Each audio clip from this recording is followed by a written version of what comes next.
Mr. Roy, can you hear me? Hello?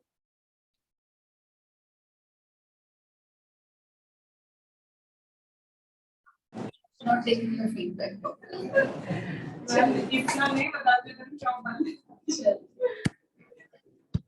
So, lastly,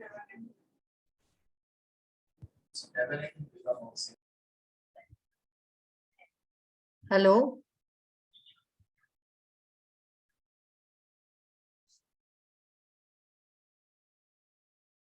Rajat?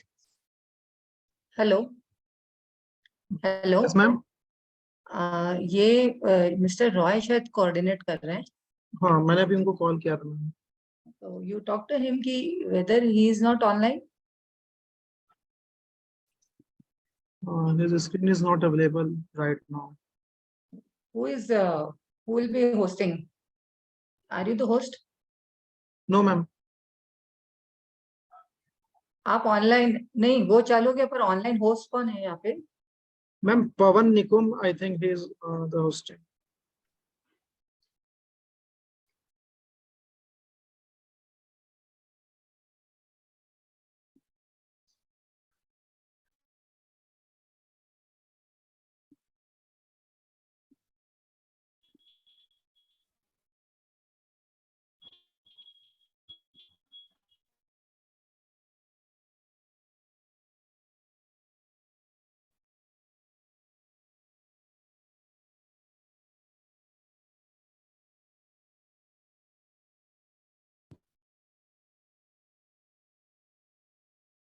और sir ने link भेजी थी ना एचओडी सर ने, तो एचओडी सर टाइप कर, सर का मैसेज आ जाएगा. पीजी को क्या सकते हैं?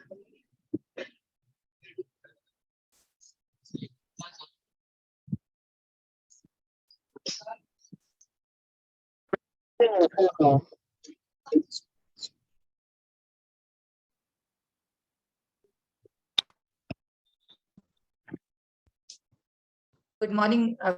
Hello. Good afternoon, everyone. And very soon we are going to start this another 5 to 10 minutes. At 4 sharp, we are going to start the session. All the residents are there. Vaishnavi. yes, ma'am. Dr. Vaishnavi, Dr. Harshvardhan. Where is your... Okay. Dr. Neha has also joined, right? And one of the panelists, Dr. Preeti Bindra, is there. Okay, fine. And Dr. Mathur is also about to join, right? Okay. Now.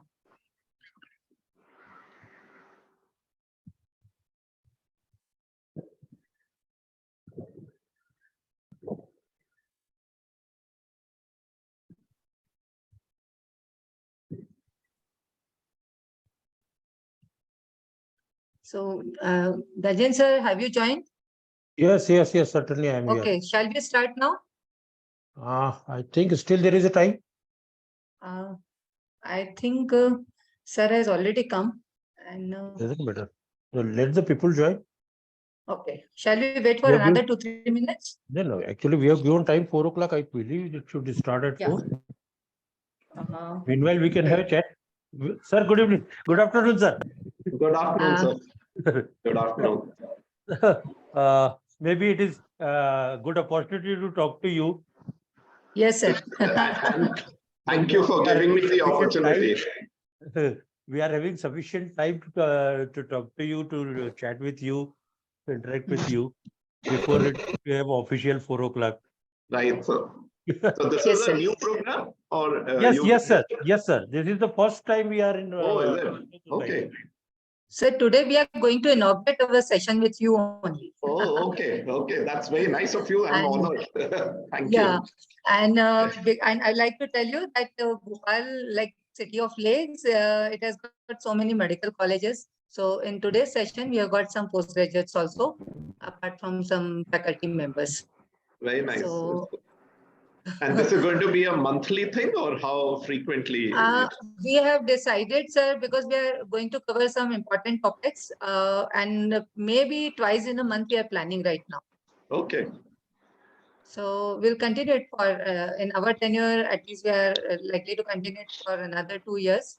Very And, nice. We are going to cover it in a different way, sir, in the future. Yes, sir. In fact, we are planning like today is the lecture series, first of the lecture series. We can have a case-based discussion. We'll ask some of our PGs to present the case, and then we'll have discussion on that. Then sometime like because they have to appear in the exams, so some exam-based oral viva what we take on the case. So that type of exposure. So and Very nice. Sir earlier days तो वो ऐसा होता था अपने college के लोग ही अपने teachers अपने को सिखाते थे now Right. After covid we got opportunity कि अपन बहुत सारे लोग different faculties so student can learn the other medical college faculties also because we are inviting today probably most of them are from Bhopal division but we are planning to can be extend to the state level also. Very So that nice. all, because we are having almost 30-35 medical colleges in the state, including private and government both. So maybe Right. we'll have a good 100-150 students. So the people like you and all national faculties will be there to guide them and to teach them. That is the whole idea about. Great, very good initiative. Thank you. And with technology today, it's very much possible to do. Yes, sir. Yes, Actually, yes. while COVID has given us opportunity to learn. Yes. yes, आपदा में अवसर मिल गया sir. Bilkul, yes, sir. bilkul. We like to connect more and more with you, sir.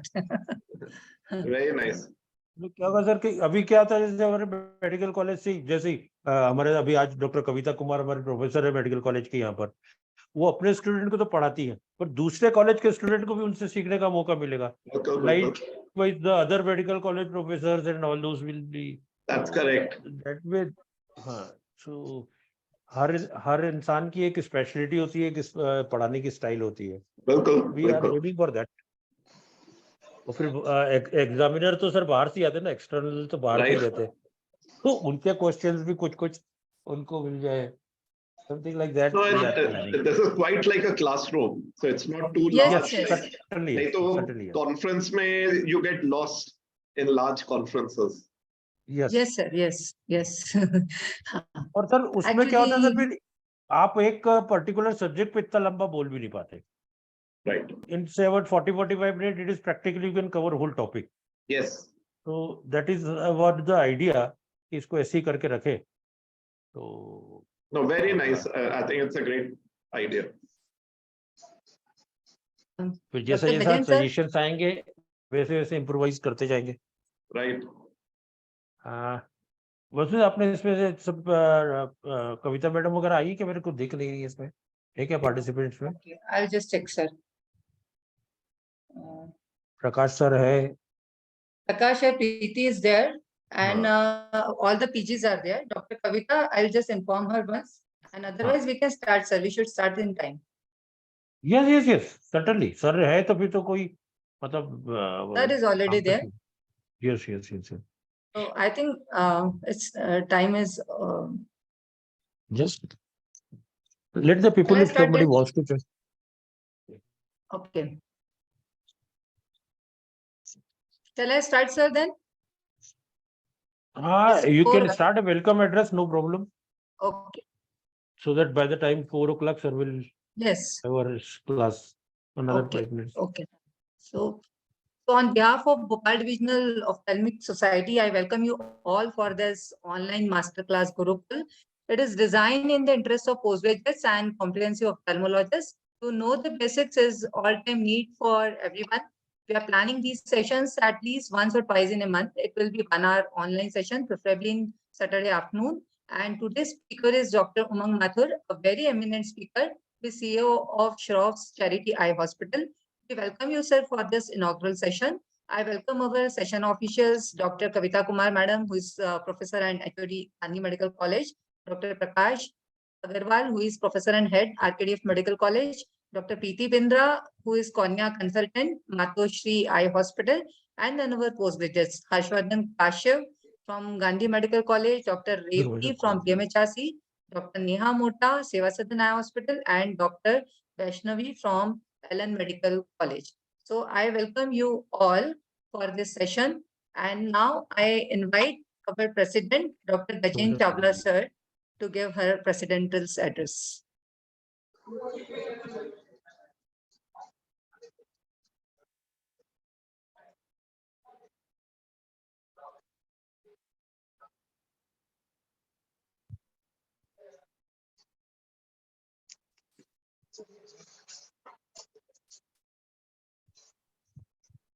Dr. Chawla.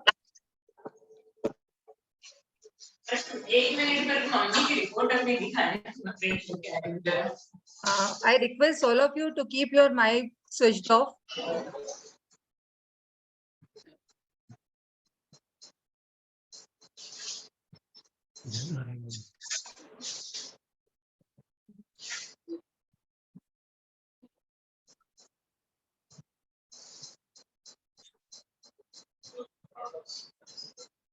Hello. You are audible, sir. Yeah. So good afternoon, everyone, and welcome to the Gurukul, the class from masters in the field. A Gurukul in olden days was always says ki Guruo ka ghar. So because of we earlier we go to the house of the gurus, but because after the COVID now this online classes are available and technological advancements are available, so we are connecting Guru's house through the online. So this was the concept of Gurukul. And when I was secretary of Bhopal Divisional Ophthalmic Society into about 6-7 years back, 2015-17, and Dr. Vasudha was with me as a clinical secretary. We did a case-based discussion, a physical present in a different where the PGs and all members were presenting their cases, and we were discussing for a practical these things. But now, because of this technological advancement, we are having an opportunity to meet our national and international repute people or faculties, where we can learn, because learning is an ongoing process and everybody has to learn. Everybody has to learn throughout the life. If you have opted a medical career, बोलते ना cover में भी पैर हो तब तक भी सीखना की अपॉर्चुनिटीज रहती है, तो हम लोगों को वही करना है। और अब अपॉर्चुनिटी ऐसी है कि जिसमें we can interact, like just before starting this session we were chatting. Earlier it was the only professor or faculty of one medical college from where the student can learn, but now we are having through this platform we have an opportunity to learn from our all medical college of not only Bhopal, MP, or we have invited guest faculties from national renowned faculties like Dr. Umang Mathur is with us for our first class. So I hope that all PGs will be learn and they'll have a very good interaction and learn a lot in the subject. In the due course, we are planning such classes maybe every 15 days, once or twice in a month, and then we'll improvise it as per your suggestion also. What the things we can incorporate, we are certainly planning to have to incorporate one case from PGs that can be discussed amongst the panelists and all other faculties whoever be there, so that will give you that will help you for your exam preparation also, because when you are going for your MS exams or postgraduate exams, certainly you will have a case presentations there, viva, and so many things are there. So probably it will be more interactive. We can plan a quiz also, because हम लोग आजकल national and state level पर quiz भी होती है, तो we can have more participation. Everything is possible. So give your suggestion also to incorporate without wasting much more time. I think we should start today's class. I welcome all of you, all my panelists, Dr. Kavita Kumar, Dr. Prakash Agrawal, Dr. Preeti, and the postgraduate students for this first opening ceremony, opening a lecture by Dr. Umang Mathur. We welcome you, Dr. Mathur, sir. Thank you so much. Thank you so much, sir. Now, before we start our scientific session, just let me say a few words about our honorable speaker, Dr. Mathur, sir. So,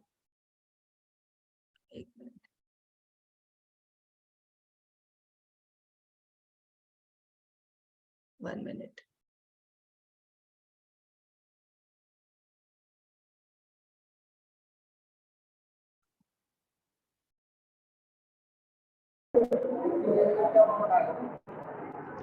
So, Dr. Umang Mathur, he is CEO of Dr. Shroff Charity Eye Hospital and an accomplished ophthalmologist who played an important role in reviving the century-old charitable eye hospital, the Shroff Charity Eye Hospital, established in 1922.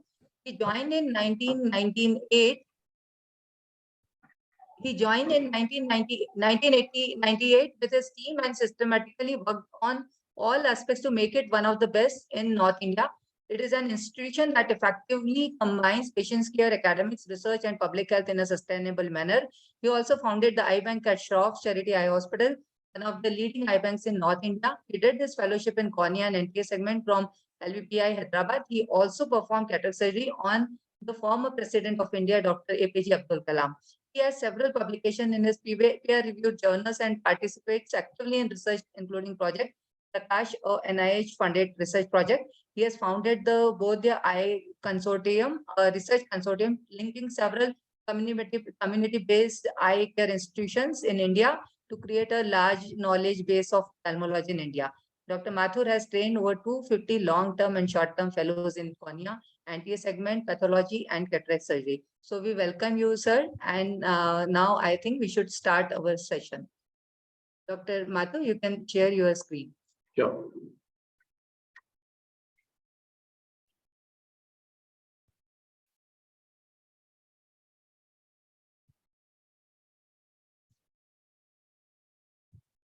So at the outset, I would congratulate all of you for taking up this initiative. I think, like Dr. Chawla mentioned just now, teaching is an ongoing thing, and no amount of teaching opportunities that we have is adequate. And medicine is constantly evolving, and I think this is a great way to be connected and actually very convenient for everyone to learn in this process. So I'm really honored to be the first speaker, and thank you so much for giving me this opportunity. Today I'll be talking on herpes simplex keratitis. That would be my focus for the talk today.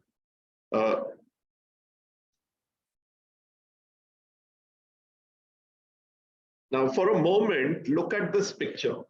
And if you see, there's an obvious corneal ulcer with an epithelial defect. There's infiltration, there's thinning, and vascularization. And look, this is a 70-year-old one-eyed patient with a 2 months history of redness as well as diminution of vision. He's on cefazolin, tobramycin, moxifloxacin, atropine, and some lubricants at the time of presentation. The corneal scraping was negative for KOH, and there was some gram-positive co-cut. So obviously, it looked like a diagnosis of infective keratitis. And for a moment, I'll leave you here with this picture in mind. And what's happening here. ओ भाई सुन ओ भाई तू भी तो भाई I है think यार maybe the admin can ओ भाई Roy, please take care of mic. Keep everyone muted except the speaker. Thank you. Now, if you look at herpes simplex virus, an estimated 50,000 new or recurrent cases are seen each year in the United States. We do not have good data from India, but HSV is not uncommon in India.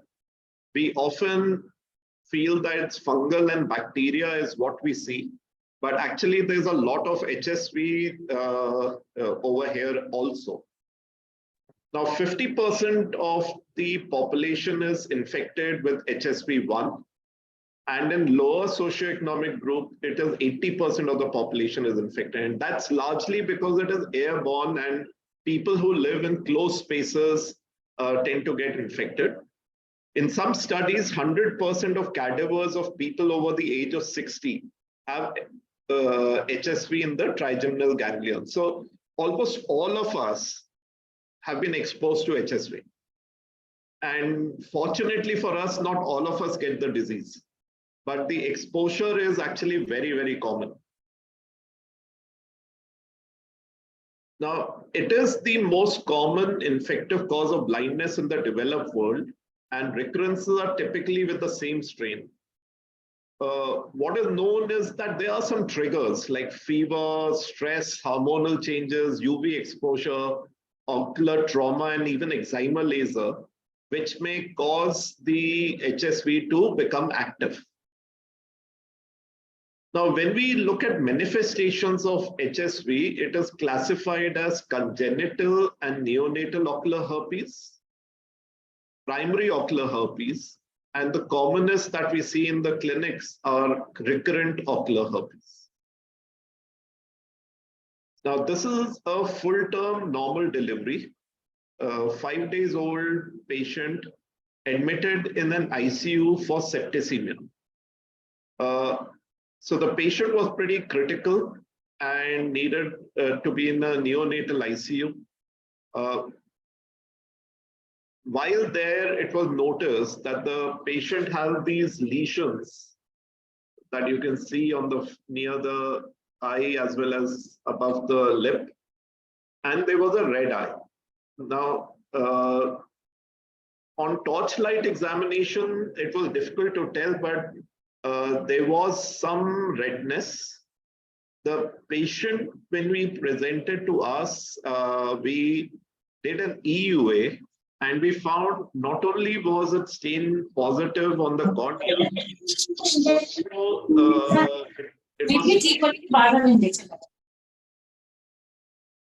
it was staining the conjunctiva in both eyes. So this patient, we obviously thought of HSV, and we got the patient's PCR, which was blood and CSF for HSV 1 and 2, although were negative, but the maternal HSV was positive. And the patient, it is common to get encephalopathy with herpes infection. And this patient was treated with intravenous acyclovir and topical acyclovir. So congenital and neonatal herpes is not very common, although normally what we get as ocular HSV is HSV1. So to remember is above the waist is HSV1 and below the waist is HSV2. So neonatal herpes, which is basically infection coming from the birth canal, is because of HSV2, and it can manifest as conjunctivitis, epithelial keratitis, stromal keratitis, and sometimes cataract. But oftentimes this patient is quite sick and may be getting treated in a neonatal ICU for encephalopathy. Coming to primary ocular herpes. Primary ocular herpes, you may be not always find this patient coming to the clinic because it is self-limiting. And only 6% of those infected actually develop clinical manifestations. About 60% of the population is already infected by the age of 5 years.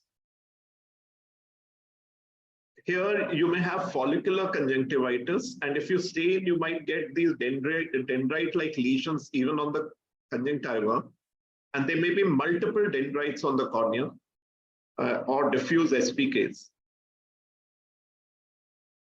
Now, coming to the commonest, what we see is recurrent HSV keratitis.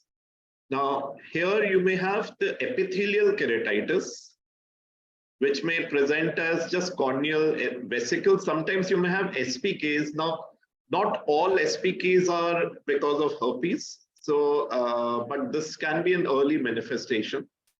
The commonest manifestation, of course, is a dendritic keratitis. You may get a geographic ulcer.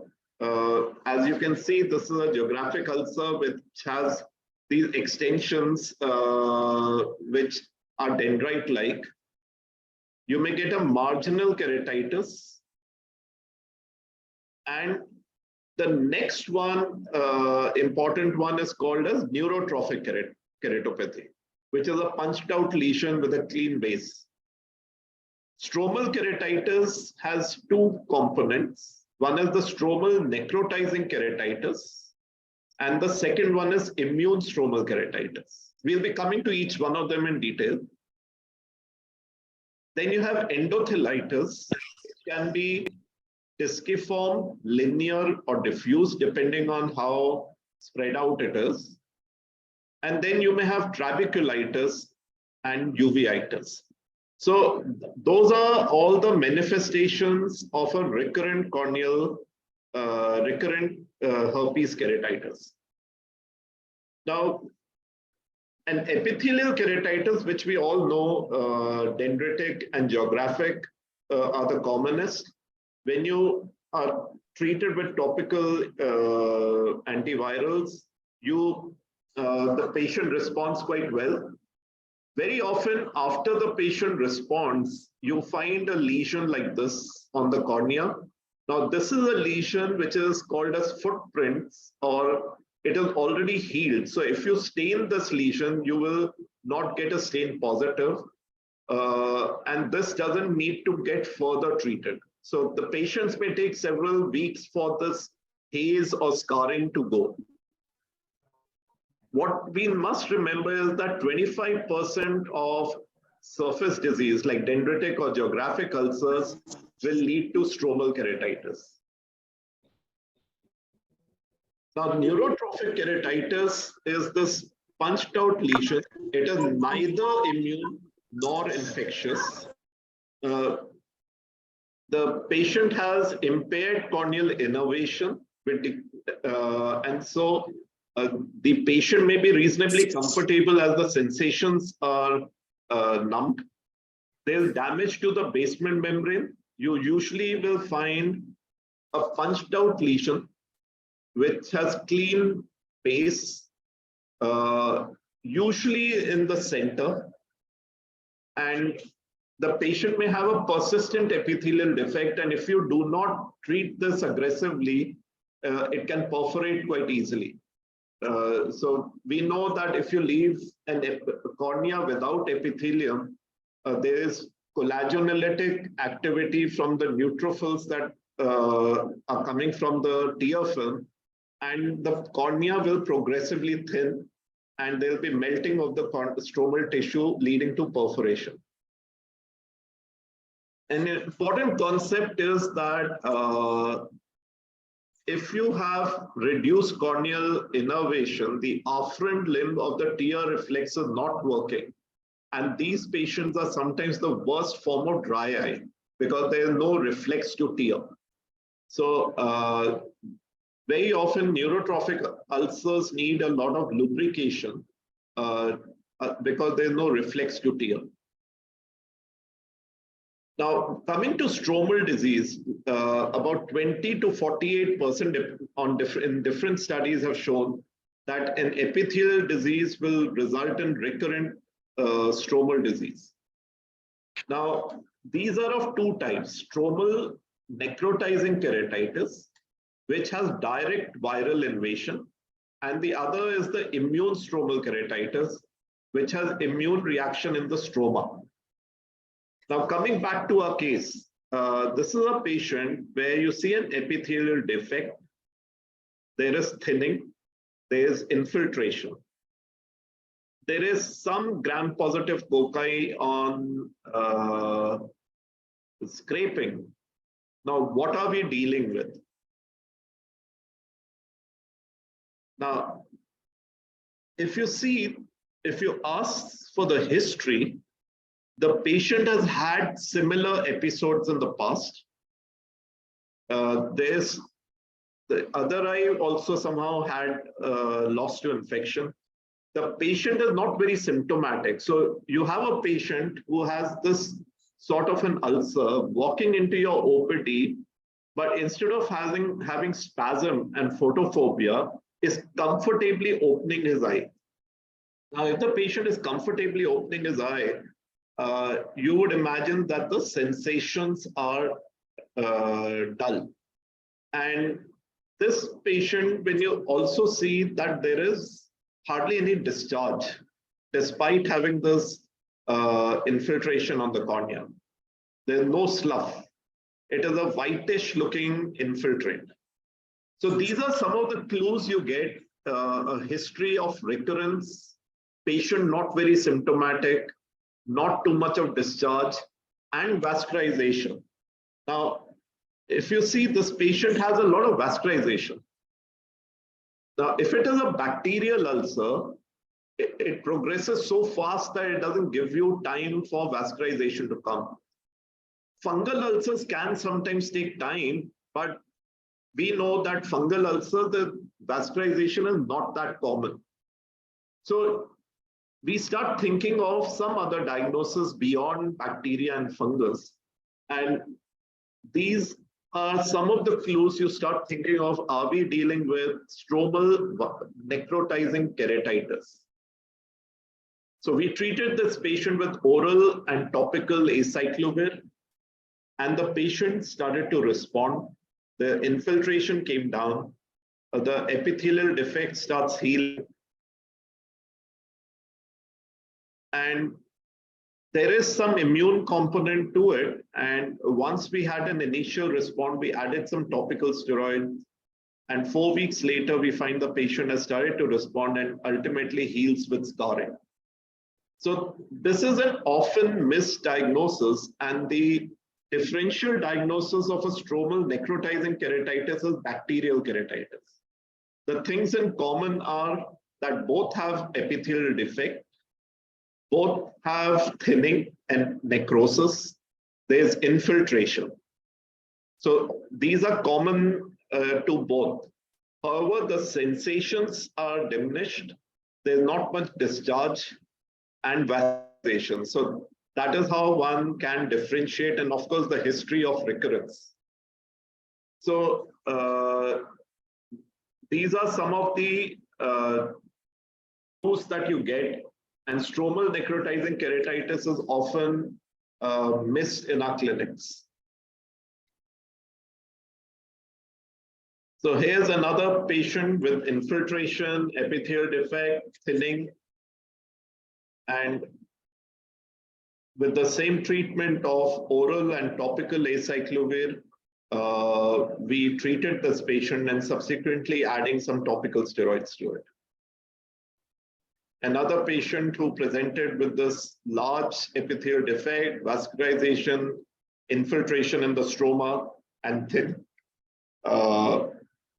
We made a diagnosis of viral stromal necrotizing keratitis, followed the patient up closely. The patient responded, needed a tarsorrhaphy to assist in healing because the sensations are poor, and ultimately heals with a scar. So necrotizing stromal keratitis is a distinct entity. It has direct viral invasion of the stroma. There's necrosis, ulceration, dense infiltration. There is an inflammatory host response as well. The differential diagnosis, as I said, is with bacterial keratitis. The next manifestation is endothelitis. Again, a reasonably common condition. In fact, after the dendritic keratitis, I would say one of the most common manifestation is endothelitis. This was earlier referred to as stromal keratitis, but actually this is endothelitis with the endothelium getting affected. It is an immune-mediated process where you see KPs under the edema. Now, sometimes the stroma is so densely inflamed that you can't see the KPs. There's a lot of stromal edema. But as the patient starts responding, you'll start seeing KPs in that area. So if it is disc-shaped, it's called disciform keratitis. If it is linear, it's linear, and sometimes it can be diffuse, the entire cornea getting affected. There's no stromal infiltration and neovascularization in these cases. So on high magnification, you'll see these KPs there. Iridocyclitis in herpes again can develop subsequently, concomitantly, or independently. You may have fine KPs, AC reaction, posterior synecdoche, and I think it is oftentimes what we call as idiopathic uveitis. Probably many times it is because of HSV. It's the same recurrent pattern that you can see on the cornea. One must remember that a lot of times it may be associated with trabeculitis, and there may be severe rise in intraocular pressure. So in uveitis, again, we have isolated HSV virus. So it is not just immune mediated, there could be HSV virus with it.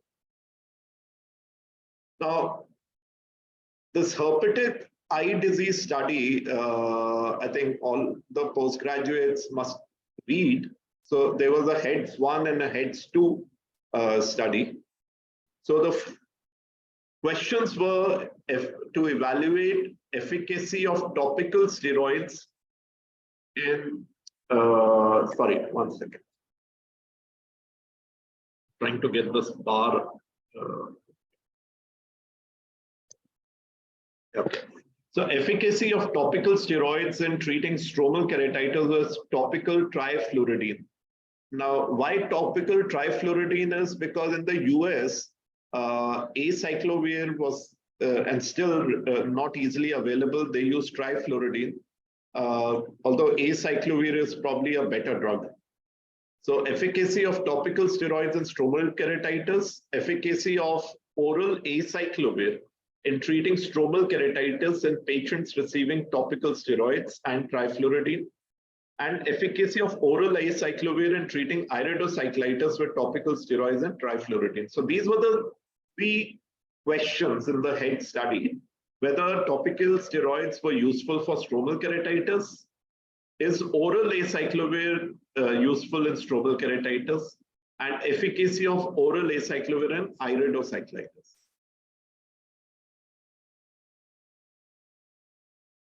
Now, the results showed that patients who received prednisolone phosphate drops had faster resolution of stromal keratitis and fewer treatment failures. So when topical steroids were used, the stromal keratitis healed faster. However, delaying the initiation of corticosteroid treatment did not affect the eventual outcome. So whether you use steroids or you don't use steroids, the final visual acuity remained the same, except that with topical steroids, the recovery was faster in stromal disease. So now, when they use oral acyclovir, they found that by using oral acyclovir, there was no additional benefit over using just topical steroids and topical antiviral. So oral acyclovir did not show a positive response in stromal disease. The iridocyclitis trial was stopped because they couldn't get enough patients. So we didn't get results of that. I will be coming back to the criticism of herpes HEAD study a little later. The HEADS 2 was started to determine whether early treatment with oral acyclovir for HSV ulcerations of the corneal epithelium prevents progression to stromal keratitis and iridocyclitis. So the idea was that if we start treatment with oral acyclovir, does it prevent stromal keratitis and iridocyclitis? Number 2 was efficacy of low-dose oral acyclovir in preventing recurrent HSV and the role of external factors. Now, in the treatment of acute HSV epithelial keratitis, there was no benefit of additional oral acyclovir. So if you're dealing with geographic ulcer or dendritic ulcer, only topical acyclovir is adequate for treatment. There's no additional benefit of oral acyclovir. Now, in the prevention trial, this is an important finding that came out, that if you use oral acyclovir 400 milligram twice a day, it reduced by 41% the probability of recurrence. So if you use prophylaxis acyclovir orally 400 milligram twice a day, it reduces the recurrence of herpes by 41%. Now, the HSV external factors, again, they could not really tell, and so the results did not come out. Now, coming back to practically how do we treat? So treatment recommendations are that if you see a dendritic keratitis or geographic keratitis, all you need to do is use acyclovir eye ointment 5 times a day. The epithelial disease is often self-limiting, but of course, by giving treatment, you reduce the duration and the scarring reduces and the risk of immune disease reduces. Therapy can be continued for 7 to 14 days. Now, what is said is that if you do not see a response in about 2 weeks, then you need to review your diagnosis. Most of the cases should respond within 7 to 14 days. Neurotrophic keratitis is because of, here one has to differentiate. Are we dealing with neurotrophic or is it geographic? Because with neurotrophic keratitis, you have to reduce the toxic substances. So all your topical medication, including antiviral treatment, is toxic. And so you have to reduce the toxic substances, improve lubrication. You may debride the boggy epithelium, but important thing is that there should be a low threshold to do a tarsorrhaphy. So neurotrophic ulcers, if you see thinning, non-healing, epithelial defects, then doing a tarsorrhaphy helps. Giving oral doxycycline 100 milligram twice a day promotes healing as well as reduces collagenolithic activity. Many of the cases with neurotrophic ulcers may have some inflammation. So under very close observation, a mild steroid sometimes is required once or twice a day for a week. Now, immunological stromal disease, how do you recognize it? This is a disease in which you may not have an epithelial defect. There may be a deep blood vessel around which there is infiltration in the stroma. This is immunogenic response and response to topical steroids. So topical steroids would reduce, they are rapidly effective, reduce scarring, reduce neovascularization, and reduce the uveitis. Of course, we know the complications that it can have, including viral penetration may increase. Now, when we give steroids, they have to be given tapered very slowly. Otherwise, sometimes there is rebound inflammation. Now, that was how the HEAD study recommended treatment, that in stromal disease, you will have benefit of steroids. There's no additional benefit of oral acyclovir, right? That is what we learned. Now, so it said that topical corticosteroid regime used in heads was significantly better than placebo in reducing persistence or progression of stromal inflammation and shortening the duration of herpes simplex keratitis. There was no statistical or significant beneficial effect of oral acyclovir. Right? I'm repeating, we just read the herpes study.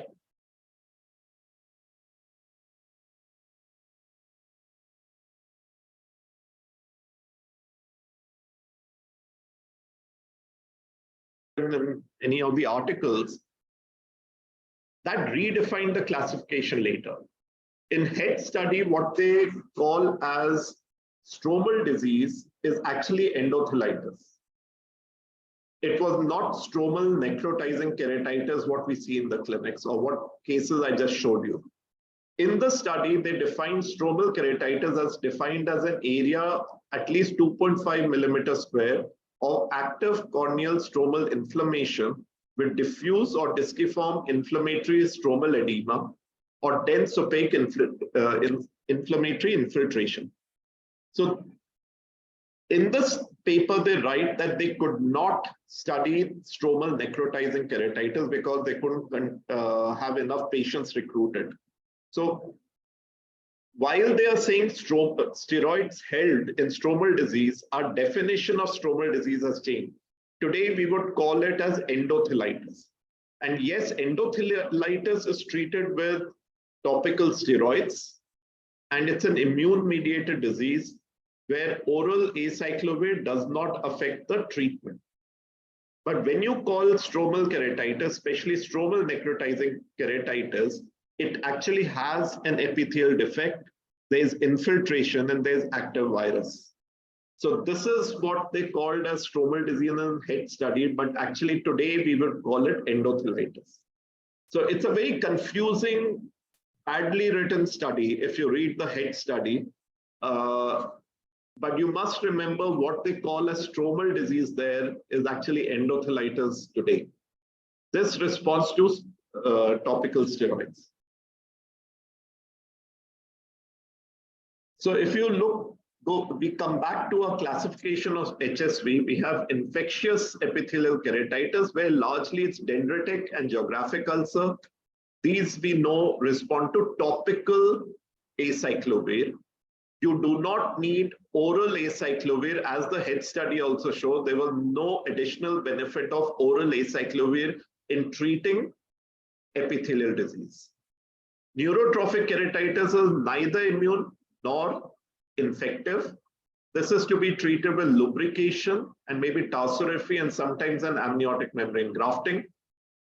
Reduce the toxic substances in neurotrophic keratitis. Stromal keratitis is necrotizing and immune-mediated. Necrotizing stromal keratitis is a separate entity where there's live virus, and we'll talk about the treatment in just a short while. Endothelitis is basically an immune-mediated condition. So if you look at this condition where there's an epithelial defect and infiltration, we diagnosed it as stromal necrotizing keratitis, treated the patient with oral acyclovir and topical acyclovir. The patient in 2 weeks starts to respond. The epithelial defect reduces, infiltration reduces. You could add topical steroids to reduce inflammation, and eventually the patient heals with scarring. So we had done a study on stromal necrotizing keratitis of 13 patients, 10 weeks of oral acyclovir, 400 milligrams 5 times a day. This is the treatment dosage, 400 milligrams 5 times a day. In herpes zoster, we give it 800 milligrams 5 times. Herpes simplex, it's 400 milligrams 5 times a day. We gave this treatment regime for 2 weeks, and then we put it for another. Additionally, we also put topical acyclovir, added topical steroids after 2 weeks. 70% of these patients were positive PCR. And we found that topical and systemic acyclovir for treatment of necrotizing stromal keratitis facilitates healing of the ulceration. Adding topical steroids after initially loading with acyclovir helps in reducing inflammation. So, head study basically did not study stromal disease, and their definition, according to today's classification, is not stromal disease but endothelitis. Now, if you look at which are the conditions which have a live virus, if you were to culture virus or do a PCR, you will find dendritic ulcer, geographic ulcer, stromal necrotizing keratitis, and uveitis have direct viral invasion. In the others, there is an immune component. So epithelial disease, you treat with topical acyclovir with no additional benefit of oral acyclovir. Stromal necrotizing keratitis, although the head study did not comment, but our study showed benefit of oral acyclovir along with topical acyclovir. Now, if you look at recurrences, most of the HSV recurs, almost 10% in the first year, it becomes 23% in 2 years, 36% by 5 years, and 63% by 20 years. So this is a huge problem with HSV. Once you start getting infections of HSV, they become recurrent. If you look at this patient, now, is it a neurotrophic ulcer or a geographic ulcer? Both have reduced sensations, both may have recurrences, and the patient may present like this. Now, this is a geographic ulcer because it's not a punched out lesion, and you have these extensions on it, which are almost dendrite-like. So this is a geographic ulcer that the patient presented with. We gave the patient topical acyclovir, and the first thing that starts happening is that these extensions start getting blunted, and you start getting rounding off of the ulcer. Subsequently, the patient starts scarring, and you feel quite happy that you've treated this patient. But the patient actually doesn't end here. The patient develops an epithelial defect and a punched out lesion. So it's now changed into a non-healing neurotrophic ulcer. You reduce or you stop the topical acyclovir and the toxic agents, you start with lubricants. However, the patient was not responding and undergoes a tarsorrhaphy. The patient immediately starts responding within 4 or 5 days, and the patient heals. A few weeks later, the patient comes with this infiltration. This is a stromal infiltration now. So the patient now from an epithelial disease has become a stromal disease. The patient is treated with oral and topical acyclovir and then steroids and subsequently heals. So this is a story which is common that happens in a lot of patients. Now coming to prevention, how do you reduce the recurrences? So the head study, this was one of the most important findings, that if you give the patient oral acyclovir 400 milligrams twice a day, the prophylactic doses twice a day, for 12 months, in the study they gave for 12 months, they found that there was 41% reduction in recurrences. So ever since this study, we have started giving to patients who are having recurrent diseases oral acyclovir BD. Even with patients, sometimes when you have to do a keratoplasty, keratoplasty doesn't do well in patients with HSV because the corneal sensations are diminished, there's recurrence on the graft, and we tend to avoid doing a PK in most of these patients. So if you see a corneal scar which has a lot of vascularization, if the patient gives history of recurrences, beware that it may be because of HSV. And if the fellow eye is normal, oftentimes we don't feel like doing a keratoplasty in these patients because the patients will develop recurrences on the graft and they're difficult to treat. But in one-eyed patients, or sometimes when we have to operate, oral acyclovir prophylaxis does reduce the recurrence, and grafting is more successful if you do that. So oral acyclovir, unfortunately, has to be given. The effect is only there till you take it. So once you stop taking the prophylaxis, your risk increases again. So patients who have been grafted for a diagnosis of HSV, or patients who are one-eyed, you sometimes have to give it almost lifelong. It is a reasonably safe medication. You must get the kidney function tests done regularly. So duration of prophylaxis is always a big question mark. And basically the effect lasts only for the time that the patient is taking prophylaxis. Now, in COVID times, very quickly the world got up and created vaccines. Unfortunately, nobody seems to be working on a vaccine for HSV. It's a very common disease, gets passed on very quickly, causes significant morbidity. And I think there should be some movement to create a vaccine for HSV because it causes significant morbidity. We are seeing some resistance to drugs, but somehow there seems to be a lot of reluctance in the pharmaceutical industry. They not seem to be making too many drugs for us.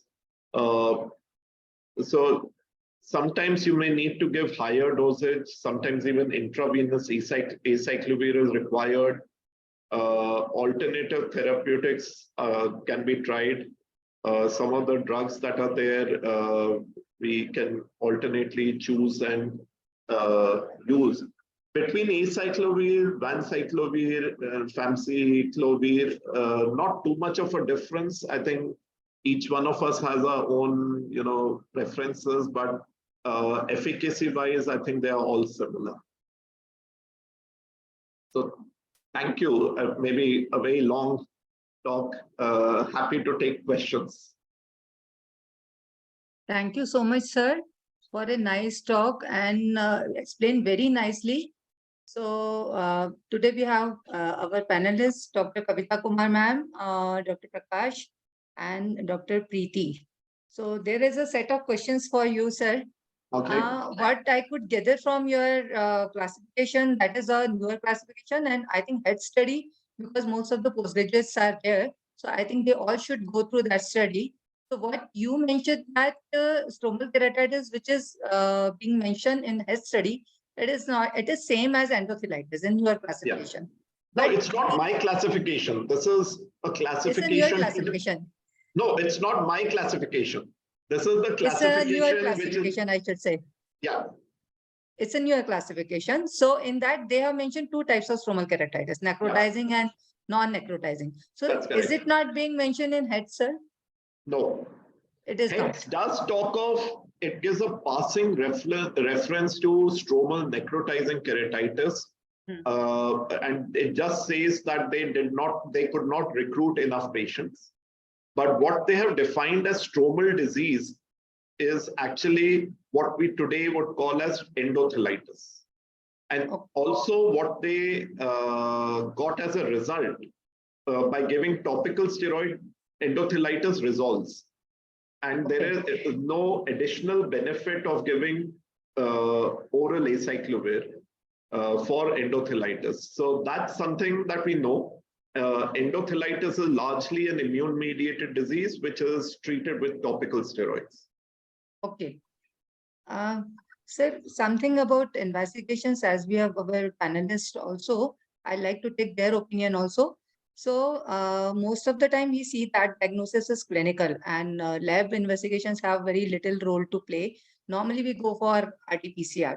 So otherwise with RT-PCR, we cannot detect whether the live virus is there or it is a latent virus. But what other investigations which might be feasible or might not be feasible, maybe sometimes they are costly. So apart from this, what investigation you all feel they are concluding? For example, for live virus, can we do it on electron microscopy? Or Not really. So you're correct in saying this is largely a clinical diagnosis. Yeah. PCR is the one which is used, but PCR always has a lot of false negatives also. So if it comes positive, you're very happy, but if it's negative, you sometimes can't tell. And so PCR is sometimes used. I use it largely when I'm confused or if I'm not sure that bacterial or viral in a necrotizing, I would use PCR. But I largely rely on the clinical manifestation. It's to a very large extent a clinical disease. So any other clinical tests, Dr. Preeti, Dr. Prakash, you people are doing in your routine practice apart from this?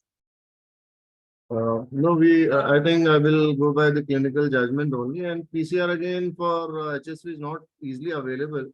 So not everybody will have access to these tests. I would also Okay. like to raise a few questions which have been posted in the chat. You did not mention about the use of ganciclovir. So any comments on ganciclovir versus acyclovir? Dr. I Mathur? think there is not too much of a difference in the efficacy, but sometimes you can, I mean, it depends on your preference. The acyclovir, of course, has to be given 5 times. So that's one of the negatives of it. But otherwise, efficacy-wise, they are similar. Not much of a difference between them. And You can use toxicity them, wise, sir? interchangeably. Similar. Similar. Okay. Sir, one thing, as far as we discuss about the lab investigations, we have found that in your talk also you mentioned that 100% in cadaveric people, they have found that presence of herpes simplex virus. So do we think that it is of any use for going for serum antibodies? Will it carry any meaning, even not in the current cases? There is no use. Not much. Not much. Not Right. much. Okay. Now, coming back to treatment, Dr. Preeti, Dr. Prakash, Kavita ma'am is also there. Sir, as we discuss about oral acyclovir, so necrotizing stromal keratitis, we are going to prescribe oral acyclovir. Apart Yeah. from that, if we talk about other conditions, like say cataract patients getting operated, suffered from recurrent hepatic infections, or as you said in uveitis or recurrences or progression of disease to stroma. In all these cases, what message our postgraduates should carry home, whether they should prescribe oral acyclovir or not? What is your opinion? And Dr. Preeti, Dr. Prakash, you also comment. I generally Because, would give a cover of oral acyclovir if I feel that there is a definite history of recurrent herpetic infection. And if we are contemplating any kind of intraocular surgery, then there is no harm in giving a cover of oral acyclovir for 7 to 10 days during the intra-op and post-op period.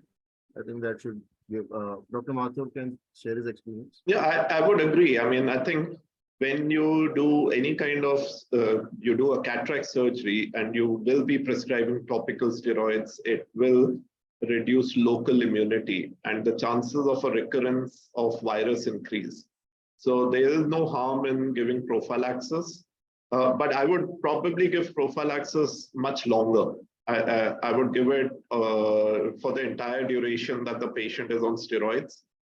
And depending on whether the patient is one-eyed or what is the, how precious that eye is, you might actually, the prophylaxis works only for the time that the patient takes the medication. And sometimes that's a huge issue because the patient may need to be on oral acyclovir for quite some time. there is a question from audience that is there any role of systemic steroids in necrotizing stromal keratitis? Not really. Actually, you find that if you just give oral and topical acyclovir, the patient starts improving. So if you just continue with that also, patient starts improving. You need at best a very mild steroid topically. And also you need a close watch because there may be necrosis and risk of perforation with it. Yeah. But usually it is not very compartmentalized that this is necrotizing, this is immune-mediated stromal. There is usually an overlap and a mixture of two. Yes. So the steroid is given for that immune part of it and the inflammatory part of it. And when should we start? When should we start these local steroids, sir? I generally would give about 2 weeks of topical and oral treatment and then start. Could be 10 days. I think there's no hard and fast, but after you've loaded the patient with oral and topical acyclovir, for the immune part and the inflammatory part, you may give some mild steroid. Usually just 2-3 times is adequate. You don't need a lot of steroids. Okay. Sir, there is one more question that is there any role of local antivirals in other stromal keratitis? apart from a necrotizing one. That's, for example, non-necrotizing. Yeah. So basically, when we say treating the disease, maybe not, but since you're giving steroids and the patient may have recurrences, most of us would be giving some sort of a cover of topical acyclovir as well. Endothelitis is a very immune mediated, you may not need it, but if it is a stromal, non-necrotizing and things, it is okay to give topical acyclovir cover as well. There was an old, before the study came out, we sometimes used to give even prophylaxis topically. In fact, it's a poor man's prophylaxis sometimes. So there are patients who are intolerant to oral acyclovir or the expense you can't give. Sometimes we give once a day acyclovir topically. No study to show that whether it's effective or not, but when you're giving steroids, you can give some prophylactic topical acyclovir. But those are personal choices. There's no study showing that whether that's the right thing to do or not. Very nicely explained, sir. Postgraduates students are there. Any questions from you, Dr. Neha? Please unmute yourself. Other postgraduates, Dr. Harshvardhan, do you have any question, Dr. Neha? Good evening, sir. Good evening, ma'am. Thank you for the session, sir. Sir, is there any role of cyclosporin for reducing the vascularization? So vascularization, you'll be surprised, like you must have seen the photographs which I had shown, that a very costly looking ulcer heals reasonably well with not that dense a scar. The same kind of ulceration, if it happens in a fungal keratitis, tends to heal with a very dense scar. In fact, some of them with an RGP contact lens can be rehabilitated with reasonable vision. They sometimes, I think this patient probably with RGP contact lens improved to 6/12. So vascularization reduces once the inflammation comes down.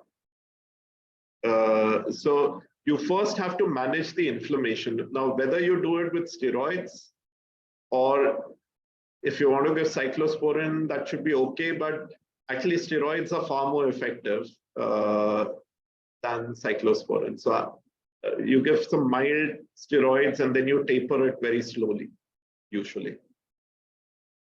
There is one question, sir. Valcyclovir over acyclovir for prophylaxis. Your choice. and what the patient can tolerates better or expense or whatever. So I have far more experience with acyclovir, but it's fine to use either. It's actually the same drug, it's just an isomer. The valcyclovir is just an isomer, so the dose is less. It's 3 times versus 5 times. It's the same, active drug is same. And but what for about prophylaxis, we actually don't have studies with, we have the studies are largely with acyclovir. And actually the study, how did you get 400 milligram BD? So I tried to dig deeper and I realized that it was largely because it is given as prophylaxis for systemic recurrent herpes.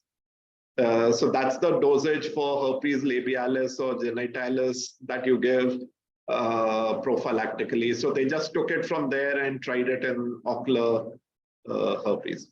Once in a while, you'll have a patient who needs higher dose than that to reduce recurrences. So it doesn't work for every patient and it covers only 40%, not 100%. So that one has to remember that even with oral acyclovir, your reduction of recurrences is only 40-45%. Dr. Revti, do you have some question? You can unmute yourself. Dr. Revti,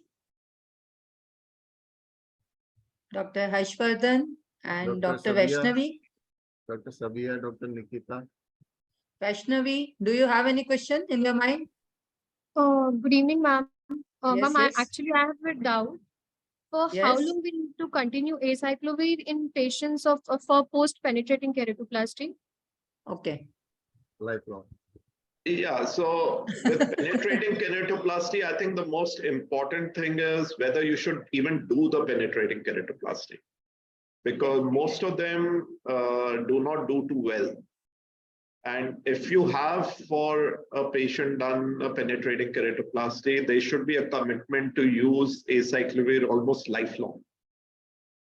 And so this patient would need to be in close follow-up, will need to monitor the kidney function tests, and it may be required for a pretty long time. Okay, sir. Dr. Preeti? Daily follow-ups with you. Yes. Dr. Preeti, do you have something to say? Any comments from your side, Dr. Preeti? Dr. Mathur, in health study, I think if I'm not wrong, in the endothelitis part, oral acyclovir was recommended. No, so they May have a role in endothelitis. Yeah, so what they in the actual conclusion at the end was that oral acyclovir did not give additional benefit over topical steroids. Adding oral acyclovir did not show an additional benefit, but then the arm which studied the prophylaxis, it was like all kinds of herpetic keratitis, the recurrences reduced. But in the treatment arm, it did not show an additional benefit over just with the steroids, of course. Okay. Dr. Vasudha, there are certain questions in the chat box. Can you Yes, please yes, take up? that I we are saw. following them. Yes, sir. Yes, yes. So one question is there: in case of perforated viral keratitis, we go for corneal patch graft or TPK. Perforated viral keratitis, we go for perforated viral keratitis. My first choice. If it's a small one, I might try to heal it with tissue adhesives, cyanoacrylate glue. Yes. But if it is a large one and you can't do anything, of course you'll need to. And next would be something like a Tennant's patch graft. But if that doesn't work, then I would go for a patch graft, or a penetrating keratoplasty. But this patient would require additionally tarsorrhaphy, as well as full dose 5 times a day oral and topical acyclovir. Once the patient whitens, then prophylactic dosage. Okay. So one question is there, like in case of epithelial keratitis, after 2 weeks, if it doesn't improve, then what to do? Shall we leave it as such without any treatment? Not really. You will persist. They could be. So you have to consider a couple of questions that have to come to your mind. Is it viral? That is the first. And if you're sure it is a dendritic keratitis and classically recurrences and all that, you also have to. So you have to see, has it changed from a dendritic keratitis to a neurotrophic keratitis? And so you may need to do a tarsorrhaphy and promote healing. And in a rare case, it could be a resistance to acyclovir. Okay. So you have to see what is the pattern. Has the pattern changed from a dendrite to a neurotrophic or a stromal disease, which requires a little different treatment? And if all of that not working, then of course one also has to question, have I made the right diagnosis? Yes. Sir, in resistance case, will the ganciclovir work? Or it is the same isomer, it may not work? No harm in trying, because you may be just resistant to one. So trying something else sometimes helps. Thank you. So, Dr. Preeti, you would like to add something? Ma'am. Yes. Yes, ma'am, because as it is said that if the ulcer is not healing, say in around 5 to 7 days, it may not be a viral keratitis, or there may also be a factor of mixed microbial infection. So we should also look into any other like bacterial agent causing the infection, and we can also introduce antibiotics along with antivirals. Yeah, that I think the more common differential diagnosis is acanthamoeba keratitis. So if you look at all the acanthamoeba keratitis studies, a lot of those patients were initially treated as viral keratitis. So that is sometimes what is missed. I think a classical dendrite is often very classical, but sometimes if you look at most of the studies published for acanthamoeba keratitis, the initial diagnosis very often in them is viral. Acanthamoeba will have more symptoms, like in general. Yeah, they would have symptoms, but then that chronicity, sometimes the stromal The infiltration. non-healing component, I think many times if a bacterial ulcer is non-healing, one would start the antivirus thinking that, it may respond to this. Yeah. And then it will not respond to antiviral also. Then probably somebody will diagnose acanthamoeba. Right. Something like that could be the story. Any There are questions more from questions. audience? More Yes, questions in the chat box. chat box. I've gone through, sir. No, I think there are. One thing is about deranged kidney function test, about oral acyclovir. I think that has already been answered. And A patient of herpes keratitis develop hypopion. What should be the yes, treatment?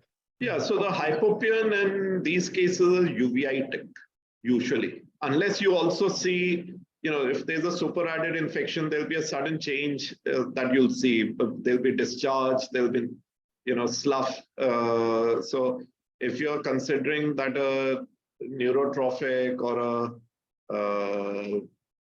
any of these geographic ulcers gets a superadded infection, then of course those signs and symptoms will dramatically change with discharge, and you may have a hypopion. That would be considered as an infective cause. You'll scrape, find the organism and treat accordingly. But uveitis is common with herpes infections. And sometimes even with neurotrophic ulcers, you may get some element of uveitis. So if it is uveitic, you will, along with the oral and topical acyclovir, you will need to add steroids. okay, sir. So you also Similarly with mentioned the the patient. presence of live virus in uveitic cases. Yeah, so the uveitic, It's not immunogenic. it will be a mixed one. They have Okay. cultured live virus in herpetic uveitis. Okay. There was another question of steroid related.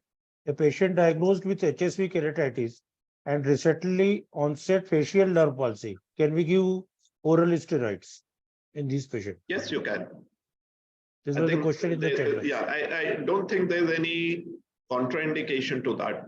So we have been talking largely of herpes simplex and not herpes zoster. Herpes zoster is a separate entity.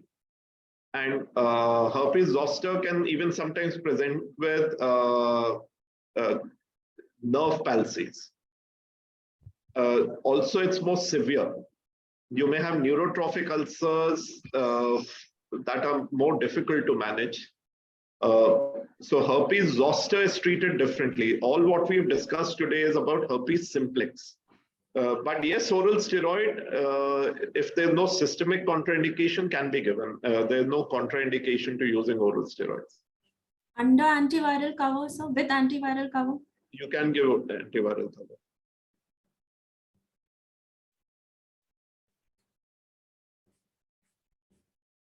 So now any questions from PGs and audience? I think very well explained. Dr. And Kavita is there? each and every Dr. aspect Kavita being Kumar? corrected. Dr. Yes, Kavita Kumar is there? I think she joined in between, but not seen here. She's not there, sir. Dr. Kavita is there? Dr. Kavita Kumar? I don't think, sir, she's there. Okay. So Madam all the Bisare was queries there. being solved. Madam Bisare was there in between. Bisaria madam, is she there? Any comment from? Any comment from anyone? So I think, sir, we had lots of discussion. It was so informative, and our whole perspective about herpes eye disease, like it really makes difference after listening to your talk. Now, Hello. yes. Can I give a comment, please? Yeah, please Who go is ahead. there? Dr. Rekha Jain. Yes, Yeah, yes, please go madam. ahead. Yes, please. Congratulations first to the team. This Yes, is the yes, thank you, first ma'am. beautifully interactive session and very, very clearly defined solutions. So just kudos to the team. We've done Thank a you so very much, good ma'am. job. And we'll we'll have surely many have more sessions. sessions. Yes. Yes, with your cooperation, we can have many more such sessions, and we'll now hope that sir has also enjoyed, Dr. Umang sir. Yes, of So he is course. going to be with us in future also. So thank you. Sir, I take it as an honor to be here, and yes. I अब think हमारे अब PG sir हमारे आपको छोड़ेंगे नहीं. They will be in touch with you in बिल्कुल। future also. absolutely. I think all doubts are being cleared, and now I invite Dr. Harpal Singh, who is clinical secretary for vote of thanks.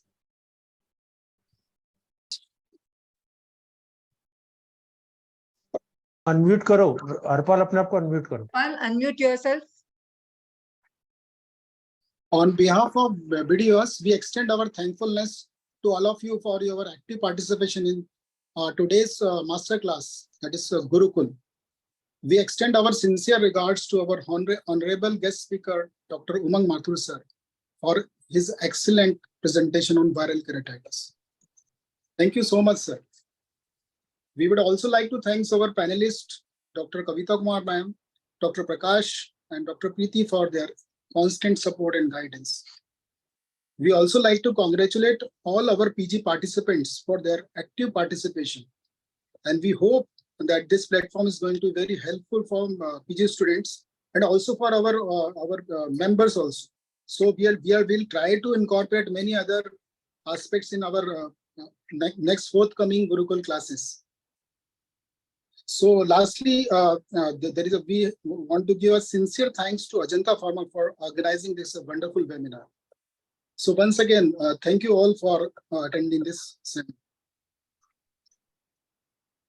On behalf of videos, I request everyone to give the feedback and whatever the suggestion to improve this quality or improve the more area of Gurukul. So I request everyone to please send your suggestion to our secretary and clinical secretary. Thank you so much, sir. And thank you everyone once again. Thank you so much. Thank you. you. Sir. Thank you, Madhur sir. Thank It you. was a I really wonderful talk. enjoyed it. We Thank enjoyed. you. Thank We you. enjoyed, sir. And thank you for sparing so much of time for us. No, I Yes, really sir. enjoyed it. Thank you. I think we had a good attendance and I hope we'll extend this further to the MP Yes, sir. level and have more attendance. Yes, Thank you so yes. much. Thanks a lot. Thank you. And bye to everyone. Thank you, everyone. Dr. Preeti, Dr. Prakash, Thank you, sir. Harpal, all my PGs, Nikita and Yes. Singh, Rajat, always अब there. PGs तो जो हैं वो sir हमारे president sir के हो गए सारे पीजीज जो हैं. नेहा एकदम लगी रहती है सेवा तो. Good. Everyone. We'll ask more members to join because it is a so interactive. Yes, session. yes. So Yes. next time we'll ask request someone. Thank you, sir. Good. Thank you, you. Preeti. Thank you, ma'am. Thank you so Thank you. much. Okay, bye everyone. So, Thank you. मैं निकल जाऊं. Thank you, ma'am. Yes, बंद yes, करें sure, Vasudha ji. sure. Okay. Sure, Bye sir. bye. Yes, yes. Bye everyone. Bye My pleasure. everyone. Bye. Thank Bye. you. Okay, emergency intraventricular लगाने जाना मेरे को. Yes, yes. No problem. Thank you. Thank you so much.